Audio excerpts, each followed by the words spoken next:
YS Jagan YCP వాళ్ళు ముఖ్యంగా ఒకటి చెప్తా ఉంటారు. భారతీయ జనతా పార్టీ ఉంటే ముస్లింస్ని ఇబ్బంది పెడతారు, లేదంటే ఎస్సీలను ఇబ్బంది పెడతారని. అదొక అపోహ. మీరు అర్థం చేసుకోవాల్సింది, మోదీ గారు దాదాపు 1 మిలియన్ ఎక్కువ పెంచారు హజ్ యాత్రల కోసం. సౌదీ ప్రిన్స్తో మాట్లాడి అత్యధిక శాతం హజ్ యాత్ర ఇండియా నుంచి వెళ్ళడానికి ఆయన దారి కల్పించిన వ్యక్తి మోదీ గారు. సో అలాగే ముస్లింలకి ఎక్కువ పథకాలు ఇచ్చిన వ్యక్తి. అంత మాత్రాన కూర్చొని భారతీయ జనతా పార్టీ ఉందని చెప్పి ముస్లింలు కూర్చొని భయపడాల్సిన అవసరం లేదు. అరే, భారత రాజ్యాంగం మీకు హక్కులు కల్పించబడింది. భారతదేశంలో పాకిస్తాన్లో ఉండే హిందువులకి భద్రత లేదేమో, కానీ మన దేశంలో ఉండే భారతదేశంలో ఉండే ముస్లింస్కి మేమందరం సంపూర్ణంగా మద్దతుగా ఉంటాం. మనస్ఫూర్తిగా చెప్తున్నా, మనస్ఫూర్తిగా. నా చుట్టుపక్కలందరూ విపరీతంగా ఉంటారు. నా ఎంప్లాయీస్లో కానీ, నా సహచరులో కానీ, నా సన్నిహితుల్లో కానీ ఇస్లాం తీసుకున్న మన సహచరులు ఎక్కువ నాకు. అందులో మీరు అర్థం చేసుకోండి, మీరు భయపడాల్సిన అవసరం లేదు. అలాగే ఎస్సీ సామాజిక వర్గాన్ని కూడా చెప్తా ఉన్నాం. మీరు కూర్చొని మీ మొత్తం కలిపి ఒక్కరికే ఓటేస్తే మిమ్మల్ని ఒక మూలకి నెట్టేస్తారు.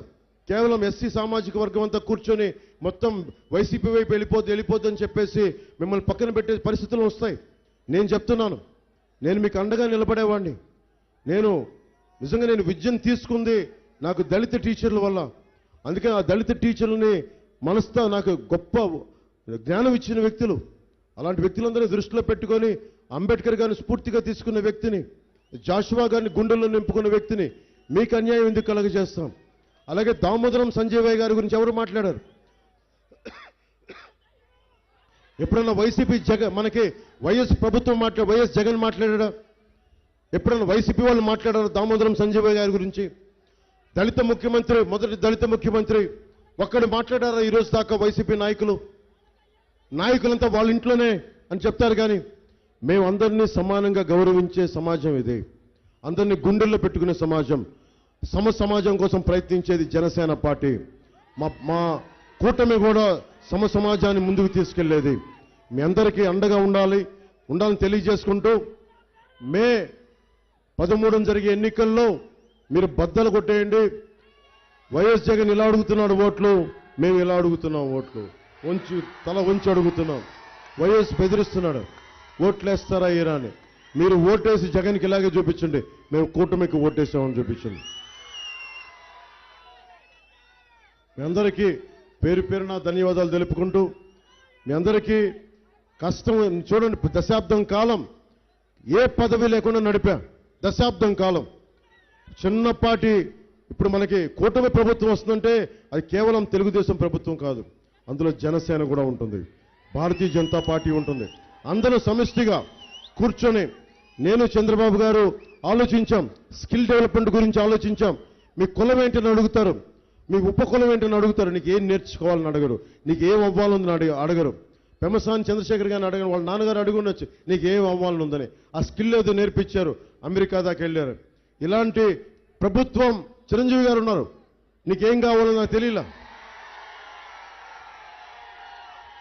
నాకు చిన్నపాటి స్కిల్ నేర్పించారు ఆయన. ఆ స్కిల్ ఇక్కడ దాకా తీసుకొచ్చింది, నటుడిని చేసింది, ఒక జనసేన పార్టీని నడిపే అధినేతగా చేసింది. అలాంటిది మేము కూటమి ప్రభుత్వం మీకు పెద్దనలా ఉంటుంది. అది మీరు దళిత కులాలకు చెందిన వాళ్ళ, బీసీల, కాపుల, కమ్మవార, రెడ్డ, వెలమ్మ, బీసీల, ఎస్సీల, మాల, మాదిగ ఏదని కాదు. అరే, నీకు ఏం నేర్చుకోవాలనుంది తండ్రి, నీకు తల్లి, నీకు ఏం నేర్చుకోవాలనుందమ్మా? కుల ధృవీకరణతో పాటు నీకు ఏమి నేర్చుకోవాలి, నీ భవిష్యత్తుకి ఏమి నేర్పితే బాగుంటుందని అడిగే గణాంకాలను మొట్టమొదటిసారి భారతదేశంలోనే మనమే తీసుకుంటా ఉన్నాం. అదే మనమే ధారేశాం. అలాగే ప్రతి కుటుంబానికి ఇప్పటిదాకా భారతదేశంలో ఎక్కడా లేదు. ప్రతి కుటుంబానికి 25 లక్షల ఆరోగ్య బీమా పథకం ప్రవేశపెడుతున్నాం. జగన్ 1200 కోట్లు ఎగ్గొట్టాడు ఆరోగ్యశ్రీకి. ఫస్ట్ టైం మనం 25 లక్షల ఆరోగ్య బీమా పథకాన్ని ప్రతి కుటుంబానికి వర్తింపజేస్తున్నాం. అందుకని మనం మీకు అండగా నిలబడే ప్రభుత్వం. మీ భవిష్యత్తు కోసం నిలబడి ఉన్నాం. మేమందరం దెబ్బలు తిన్నాం. నిన్న పొద్దున కూడా చూశారు, రాత్రి గోతులు తవ్వేశారు. ఏ మాత్రం అటు ఇటు అయిపోయి ఉంటే హెలికాప్టర్ తిరగబడిపోయి ప్రాణాలు పోయిండే ఎవరన్నా చూడకపోయినుంటే. అంటే ఇంత అరాచక ప్రభుత్వం, ఉగ్రవాద ప్రభుత్వం ఇది, టెర్రరిస్ట్ ప్రభుత్వం ఇది. మరి ఏమంటాం దీన్ని? సో మీ అందరికీ లా అండ్ ఆర్డర్ని చాలా బలంగా తీసుకొస్తాం. పోలీస్ వ్యవస్థకి సంపూర్ణంగా అండగా నిలబడతాం. మినిమం పొలిటికల్ కానీ మనకి ఇంటర్ఫిరెన్స్ ఉంటుంది. జూలియస్ రెబీరో గారి పోలీస్ సంస్కరణ తీసుకురావాలన్నదే నా ఆకాంక్ష. సిపిఎస్ కోసం సంవత్సరం లోపు ఒక పరిష్కార మార్గాన్ని కనుక్కుంటాను. ఒక మాజీ ప్రభుత్వ ఉద్యోగి కొడుకుగా చెప్తా ఉన్నాను.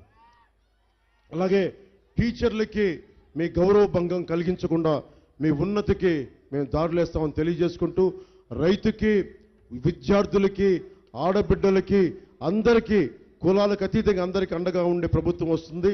మీ అందరూ బలంగా నిలబడాలని తెలియజేసుకుంటూ, ధూళిపాళ నరేంద్ర గారికి నా మనస్ఫూర్తి శుభాకాంక్షలు తెలియజేసుకుంటూ, పెమ్మసాని చంద్రశేఖర్ గారికి నా శుభాకాంక్షలు తెలియజేసుకుంటూ, మనకి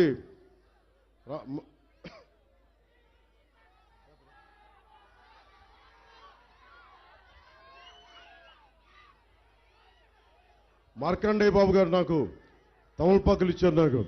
మనకు తమలపాకులు అత్యంత ఎక్కువగా పండే ప్రాంతం ఇది పొన్నూరు తమలపాకులు ప్రసిద్ధి. ఎందుకంటే చిన్నప్పుడు నేను ఇక్కడ గుడికి వచ్చినప్పుడు పొన్నూరు ఆంజనేయ స్వామికి తమలపాకులతో మాల వేసేవాళ్ళం.